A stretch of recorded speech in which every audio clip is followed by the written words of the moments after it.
اعوذ بالله من الشیطان الرجیم بسم الله الرحمن الرحیم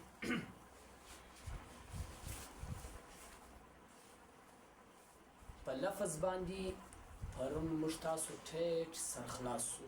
هغه لفظ باب شروط الصلات، باب ثابت په بیان کې د شرطو د لمانځه.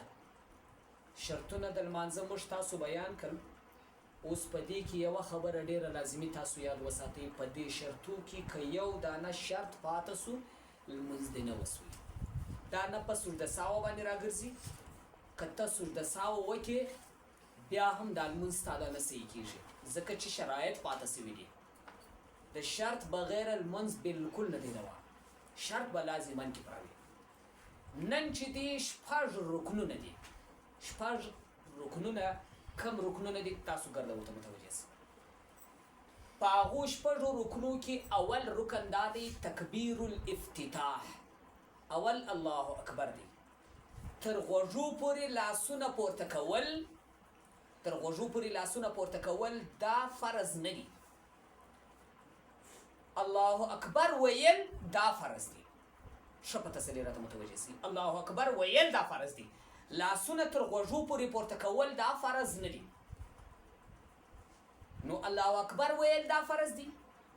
دویم، که چیرې ته معذوره نه وې، صحیح تندرسته انسان وې، په ولاړې سره به لمونځ کوې. دا دویم رکن دی د لمانځه. دریم رکن قرات ویل دا فرض دی. پر تا باندې دغه کم الفاظ چې ته وایې پټه خوله درېدل دا نسته په لمانځه کې. پټه خوله به نه درېږې، لفظ به خامخا ادا کوې. قرات ویل دا فرض دی.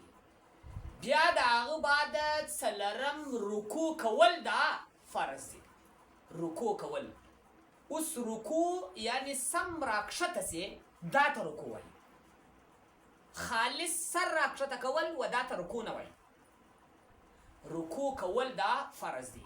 اوس د رکوع طریقه خو داسې نه ده چې یو سړی خالي دا رقم دی راکښته سي، دا ته رکوع نه وایي. پوره کښته کېدل دا څه دي؟ پوره کښته کېدل دا فرض دی.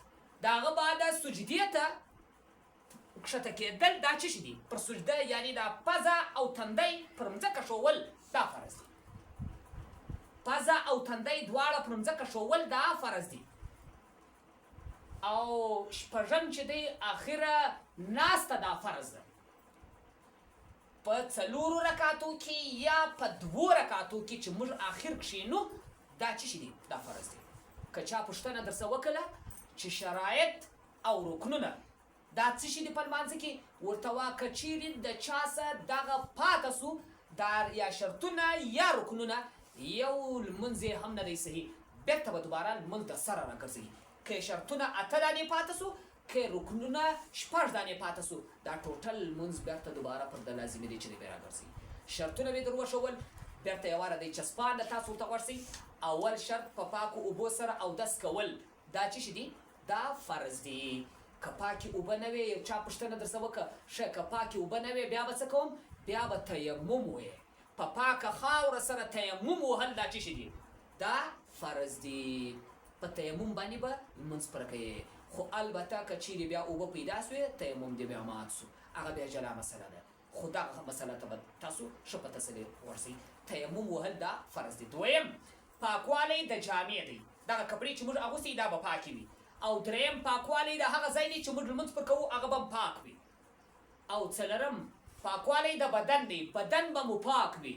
یعنی که چیرې د صحیح طریقه باندې استنجا نه ووایې نو خو بدن دې مردار سو. په دې باندې ستا لمونځ نه کېږي چې هر څومره ته دا ووایې چې زما لمونځ صحیح سو، لمونځ نه نیسي. او بل پنځم، پټول د عورت. یعنی عورت څه مطلب؟ هغه چې چاته موږ نسو ښکاره کولی. د دا سر د بېشتانو څه بیا تر پښو تر نوکانو پورې د زنانې دا خالص مخ، لاسونه او پښې دا په لمانځه کې صحیح دی چې لڅ وي، نور به یو هم نه وي لڅ. د نارینه دا د ناموسه لاندې بیا تر زنګنو پورې دا به پټ وي. او شپږم مخامخ قبلې ته درېدل. اووم نیت. اتم وختونه پېژندل. وخت به در معلوم وي چې دا کم وخت دی او پر کم وخت باندې زه لمونځ کوم. په نیت پرون ما تاسو ته سر در خلاص کړي. رکنونه د لمانځه شپږ دي. اول الله اکبر دی. ما درته وویله نیت یعنې دغه غوږو له لاس وړل دا نه، غوږو له لاس وړل دا نه، بلکې الله اکبر ویل دا فرض دی. بل چې دی ولاړه په ولاړې سره هغه وخت چې معذوره نه وي، که چیرې یو سپین ږیری و یا سپین سری و یا یو بل داسې معذوره انسان و چې په ناستې باندې د لمونځ کاوي، هغه دپاره جواز شته. بقیه د یو چا دپاره هم جواز نشته. او بیا د هغه بعد چې دی قرت، دا چې دی دا فرض دی. دا درې رکوع کول دا فرض دی. سر په خلاصو صحیح کښته کېدل یعنې سیده کښته کېدل. او بیا د هغه بعد سجده کول. سجده و چېشته وایي؟ پزه او تندی دواړه پر مځکه کښېږدول، و دې ته سجده وایي. پزه او تندی دواړه پر مځکه ټول و دې ته سجده وایي. دا رقم سجده کول دا فرض دی.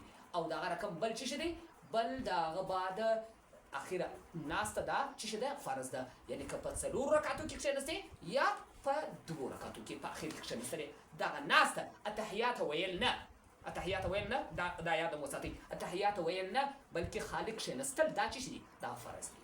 بس دا ستاسو سبق.